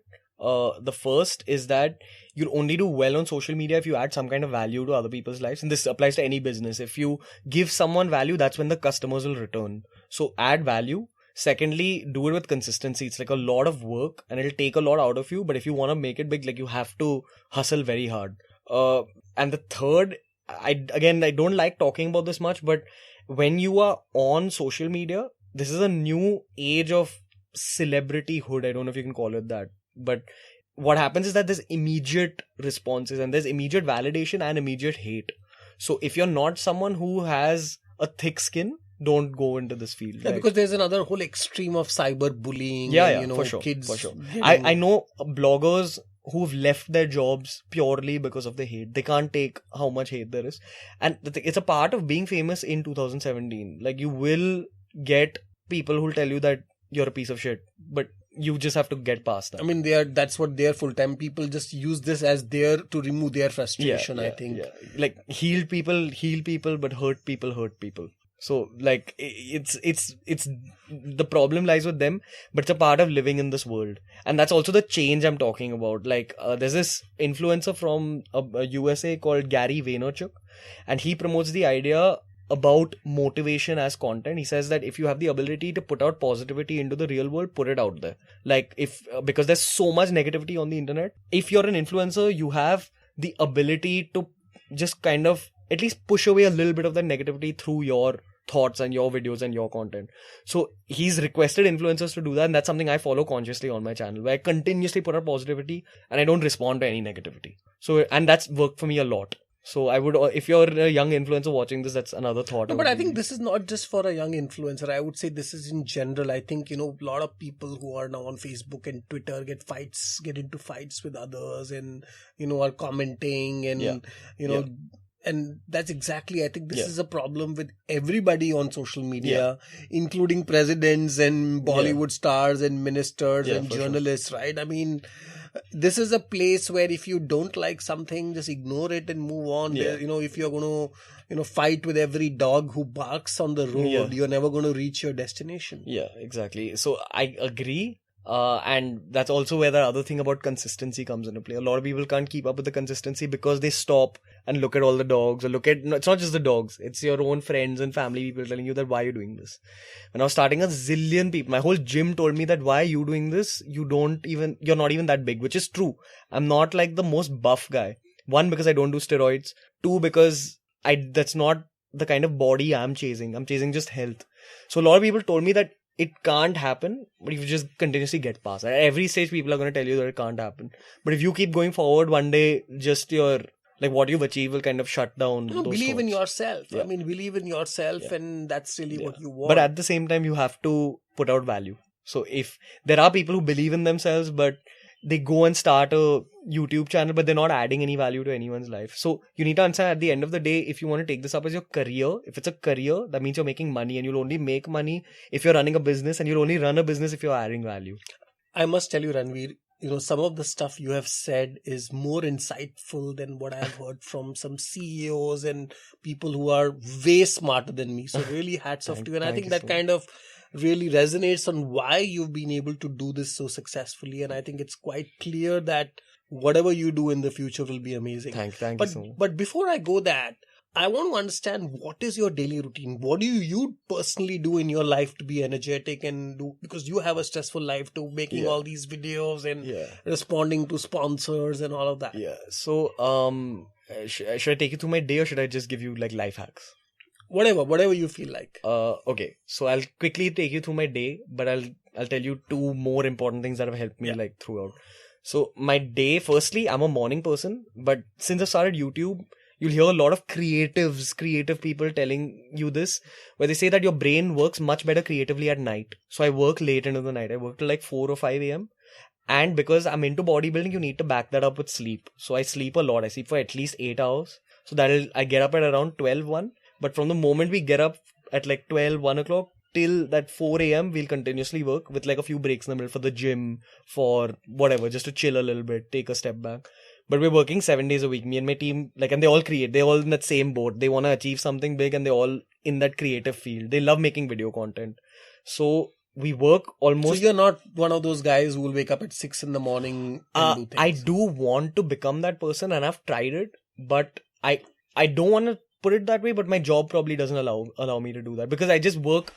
See, my job is to put out great videos out there, and my artistic brain works only at that time. So I feel like you should listen to your body, listen to whatever your mind wants. And if I want to sleep that much and work late into the night, so be it. It's worked for me till now for 2 years, so might as well work for me forever. Okay, but in saying all that, I'll come to like the main life hacks that have really worked for me. And if the people have been hearing the podcast till this point, and if you have only one thing to take away from the whole podcast, just take this away. Where I feel like anything, whether it's in business, whether it's any long-term goal you have, it always boils down to short-term tasks. So I just maintain a task book where I'll break down everything into tasks for the day. And my only focus is on knocking off those tasks for like one day. So that's one thing I definitely... And you use a book like on a paper, or yeah, you use it has to be in my own dirty little handwriting. Like, and that's what works for me. And it's worked for me since school. Like right from school, whatever, history, question answers, geography, notebook, like that's how... So a simple task list yeah. is what... Yeah, you can achieve anything with just following up on all your tasks. Also, very importantly, I feel like a lot of entrepreneurs like have a lot of nice ideas, but ideas don't mean anything if they're not executed on. So especially people my age like don't execute enough on ideas. This is what I've seen, and that's been the one difference. That if I have an idea about anything, whether I'm at a party and we come up with a nice fitness idea for a video, I'll take my phone, at least write it down and add it to my schedule or my... I do the same thing. Yeah. In the middle of a meeting, I'll say just hold and I'll write the idea down and I'll move on. It's so, it's a very, very good thing. Yeah. And that'll only happen if you really love your work, if you're thinking about your work all the time. And then, when I'm like in a plane or when I'm traveling, I just go and open all these. Yeah. And sometimes like, what the hell did I write? There are these 2 words and then I'm trying to figure out what the idea was, but then it comes back. It's like giving yourself a nudge. Yeah. But again, even writing it's still in that idea form. I feel like a lot of people aren't able to get it from that book into the real world. So actually executing on those ideas that you write down in your book is very important. And again, to execute on it boils down to those tasks. So write down your ideas, write down the tasks and keep executing on them. But secondly, and very importantly, and this is something I figured very early on in Beerbiceps. So my happiness comes from my career. Like if I do well, if I progress in my career, that means I'm happy. Every time I cross a milestone, those are the happiest days of my life. Like in terms of subscribers or whatever, I'm very thrilled that day. But I feel like that's not the only goal for a human being in life. And at the cost of sounding a little bit flaky or whatever, I feel like everyone should have like some kind of a spiritual goal. Not to have a spiritual goal, but because if you have like some other goal other than your career and your real life goal, it gives you peace and the kind of mental calm to also focus on your career. So you do meditate, I presume? Yeah. I meditate a lot, and I've been meditating every day for the past 2 years since I started Beerbiceps. It initially started only to cope with my muscle recovery. I'd read this article about how meditation helps your body recover, and from a bodybuilding perspective, I started like that. But after a point, I figured out how much value it's adding to my own career, where it just gives you way more clarity of thought. It gives you a lot of self-awareness, and it gives you more than anything. For me, again, I'm a creative person. It gives me a lot of creative ideas. And also I have very long working hours, and I feel like it's kind of like a refueling I get like. And then how much time do you meditate, and do you use like a system or like I meditate for a minimum of like 5 minutes, and on free days I'll meditate for a maximum of 20-25 minutes. That's it. Every day. This works like the gym where as long as you're doing it every single day, that's when you'll see progress. If you just do it once in a while, you won't see any progress. But you might do it for 2-3 weeks and not see any change in your real life. But I promise you, after 3 weeks of doing it continuously. And this is like a guided meditation? Or No, it's literally sitting in one place, taking a deep breath and saying Om. I do Om chanting. There's different forms of meditation. I do Om chanting personally. I've put out videos on meditation on the channel as well. So like just for beginners, that is the single biggest difference that I did in my daily life that had a huge impact on my career. Well, I have to tell you a hack on meditation, which I do. Sure. I have this device called the Muse. Okay. So it's like a headband which you wear. And while meditating, it can actually detect your brain activity. Okay. And it kind of tells you how calm your brain is. Okay. So it not only meditates, but in my case, it tells calm percentage. And of course, I'm trying to improve it because a lot of times you might be meditating, but your monkey brain is still moving all around. And it takes a lot of time. So it kind of, it's a tool. I'm not saying it is the best, but I used it a lot and it helped me. For me, I've been meditating a lot for 2 years and I still can't keep my brain calm. But it's not about what happens during your meditation. Your meditation has a role to play in the rest of your day. You know how suppose you're angry and sometimes you can't control what you say when you're angry. Suppose you're pissed off at like your brother or something and you end up saying something you don't really mean. That's because your brain is it's not in a place to make the correct decision. Now what meditation does is if you long-term meditation, it'll make you so calm that in your daily life you're always in a great place to make a decision. So one of the things which I heard, and again a very interesting insight I got from somebody I met recently, he talked about meditation brings latency in your life. And what he meant by latency was a lot of times we just snap, we just get angry. Yeah. Using meditation, you can build that latency, that 0.1 second where if there is something which affects you and that small latency which gets added, which calms you suddenly. 100%. And I think that's really what happens. And if you are able to get that latency. Yeah. And again, this is a situation, we're talking about getting angry, but that spills over to everything from business decisions. Not angry. There are many other emotional states, feeling jealous, or, feeling whatever, angry or feeling frustrated. There are so many emotions which come in. There are also like these studies done on meditation. Like actual studies, long-term studies which show an improved gyrification in your brain. Your gyrification are the number of folds in your brain, and the number of folds are related to your processing power. So effectively, you're literally giving your brain a workout just by those 20 minutes of calm every day. So apart from fashion, we know now that you're getting, what are the other objects you own? I don't, again, I have this policy, call me stingy or whatever, but I feel like if you're a young entrepreneur especially, I read like this quote by Warren Buffett where he said that large fortunes are made by small increments. So I feel like working as a fitness trainer for some time at 750 rupees an hour taught me a lot about the value of money. So I make it a point not to invest in like very big things. I keep everything like minimal. Again, from a fashion perspective, the good thing about being a blogger is that you get a lot of free stuff. Yeah. So that works for me, but I don't invest. So what are the last 5 things you bought which are not fashion? The last 5 things I bought with my own money were all equipment for my channel. Because I recently upgraded on all my equipment. So we bought like a new computer, cameras, all that. My full currently for the last 2 years and probably for the next 5 years, my whole life is about like my career. So everything is centered around it. Like I don't know what day of the week it is, but I know how many days away my next release date is. So how do you unwind? Through meditation. Like I know it sounds too crazy, like, but it's reached that point where meditation has become a form of recreation for me. And to be honest, I don't feel like the kind of work I do needs a lot of unwinding because I unwind through my work. Like it might be wrong. Like this is probably the definition of being a workaholic, but it is like that. A lot of times I'll be very uneasy on an off day. So I've started dating someone and they've told me that I'm too into my work and I need off days. And or she? She. Okay, yeah, okay. So she's told me that I need off days because I work too much, and on my off days I feel very uncomfortable. So I've just stopped taking off days. I'll go on like a date because I don't look at my work as work. Like it's video creation. It's something I've wanted to do since I'm 11, 12 years old. So why not? That's my main work. But sometimes, like it's about expanding beyond social media that I consider work. So recently I've been getting a little bit stressed with work, but again, that gets quelled. So do you travel? Do you love traveling? I do. I feel like I've reached a point in my life where I need a vacation every 3 months, because as much as I love my work, you just need a break once in a while to completely disconnect. And where was your last break? I went to the Himalayas actually for like a trek, which is again something related to fitness. And of course, you did this 100-kilometer trek with us in December. That was quite an experience. Exactly. That was a very good disconnect for me. Incredible. And we've already seen your videos there. It was I saw you on the trail there, man. It was hardcore. Very, very hardcore. One of the best experiences I've had.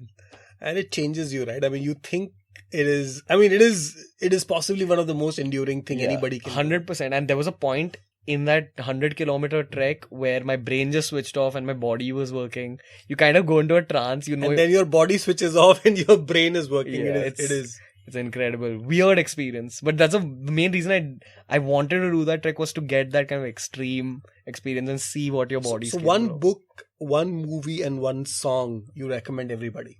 Okay. Interestingly enough, so I read books, but I'm not a big book reader. I read all the time. That's probably another way I unwind, which I didn't mention earlier. Like, I read a lot online. Like, I'll only read things that add some kind of value to my life. So whether that's philosophy or history or business skills or life skills, that self-motivation, all that. That's the kind of stuff I read. So I don't have a book to give you. YouTube. Or a blog? Or a YouTube channel? Okay, I'll give you like a YouTube channel. A great YouTube channel that I've learned life skills from is this thing called Charisma on Command. Charisma on Command. Yeah, so he teaches you how to interact with people, how to be in business situations, how to be in a friend group, social situations. He breaks down the charismas of like celebrities, things like that. So you'll get to learn a lot about how the human brain works just through that one channel. Again, that's one reason I feel like YouTube is a beautiful new age technology. So then who are the people you recommend you should follow or subscribe to on YouTube or Instagram or anywhere else? Okay, if you want to gain something, if you want to develop by yourself, definitely YouTube is your go-to. That's what I feel. That's the truth about living in the modern day. So one's definitely Charisma on Command. Secondly, Sadhguru, not from a meditation and spiritual perspective, but a lot of the logic he has on life, I feel like applies to even things like business. It's replicable. Sadhguru is the second. And the third would probably be like my channel. Like, of course, I'm sure everybody listening so far would have already by now subscribed to your channels and given you at least 15 more views. Thank you so much, guys. Thank you so much, guys. But my channel is like basically a collection of not just fitness and fashion, but I also talk a lot about life skills, and those are things I've picked up from years of like reading things online. And what movies do you recommend? Movie for me, I don't know if I recommend this, but my favorite movie of all time is a movie called Forrest Gump, because the core of that movie is that you just, if you're a good person, like shit will fall in your lap. So like that's something I really believe, that like whether it's interacting with people in daily life or even through my content, I never try to make any hate content, even though there's this whole theory about hate spreads faster than love.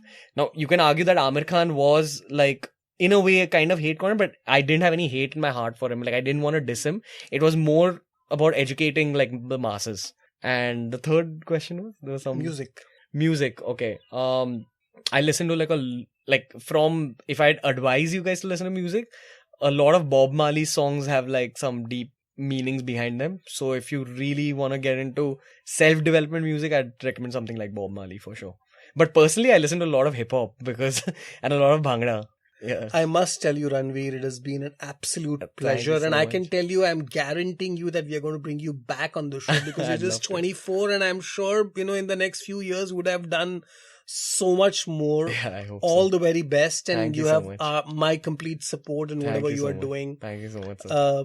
Thanks a lot once again. It was a pleasure being here.